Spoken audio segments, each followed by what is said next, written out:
नमः शिवाय पंचाक्षर वाचे उच्चार नमः शिवाय सकळ मंत्रांचा सार ओम नमः शिवाय षडक्षर ओम नमः शिवाय षडक्षर।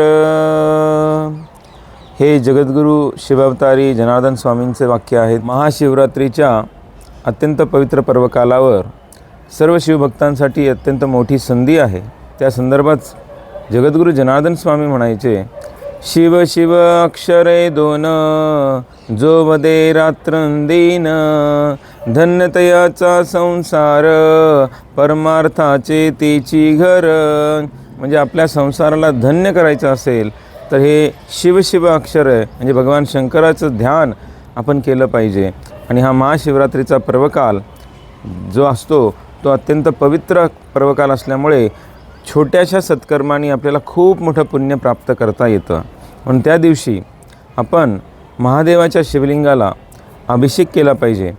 जलाभिषेक, पंचामृत आणि पंचगव्यांनी अभिषेक, त्यानंतर त्याला चंदन भस्म आणि अक्षदा लावून हळद कुंकू वाहून वस्त्र परिधान करून एक सुंदर फुलांचा हार टाकून भगवान शंकराची प्रसन्नता प्राप्त केली पाहिजे। आणि सगळ्यात महत्त्वाचं म्हणजे कमीत कमी एक बेलपत्र तरी त्या शिवलिंगावर आपण त्या दिवशी अर्पण केले पाहिजे, कारण त्याचं अनन्यसाधारण महत्त्व धर्मग्रंथांमध्ये सांगितलेलं आहे की महाशिवरात्रीच्या पर्वकालावर आपण उपवास करा। उपवास आपण फराळ करून करू शकता, फळांवर धरू शकता, किंवा फक्त दूध प्राशन करून करू शकता, किंवा फक्त पाणी पिऊन करू शकता, किंवा पाणी देखील न पिता आपण दिवसभर राहू शकता।